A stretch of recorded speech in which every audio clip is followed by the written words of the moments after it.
we're going to head to the overreaction corner. Yes. This one, Bennett's very excited I'm so about this excited one. for these. Okay. I'm going to go through them and read them out loud, and I want to just feel your reaction through the screen. We're going undefeated and getting a waiver to play in the Sun Belt title game in the college football playoff. It's written, baby. Anonymous said that. What are your thoughts? My thoughts are that the group of five, like the top of the group of five right now, is not great. There's not like a clear cut, this team is going to get the New Year's Six spot. So the JMU online chatter and honestly, probably even some media coverage, if they're like 7 or 8-0, there will absolutely be articles, tweets, petitions for like waivers for the Sun Belt to change their mind. So if they can keep winning, it's going to get silly with this kind of take. JMU will win out and make a New Year's Six bowl. Matt B. Honestly, don't they have like the pinstripe bowl? Probably a better chance of making the New York Six pinstripe bowl. Play calling is atrocious, Daniel.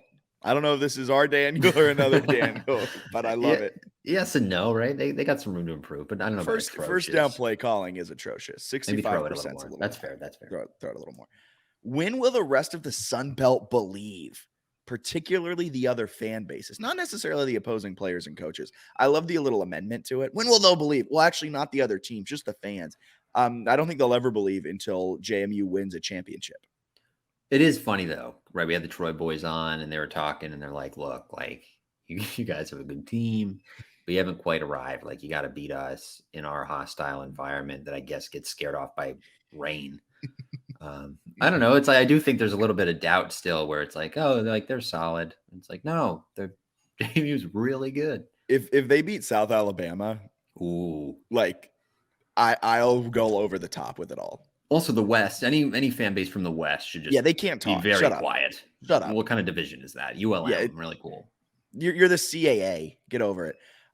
I don't know when this person put in their answer, but it's I miss Everett Withers. I like to think this is like a uniform combination fan, and they just want to see a little more creativity on like jerseys and helmets. I was like, what do you miss about him?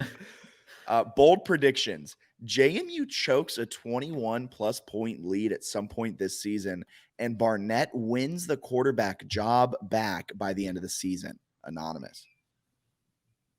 I kind of like get the idea, but McLeod hasn't done anything wrong yet. They just McLeod's been fine. He's been very good. They just don't throw it very often, and when they do, it's like 3rd and 8. So yes, regardless of which quarterback you're putting into that situation, it's not going to go well. McLeod's yet to throw a pick, right? Correct. That's very good.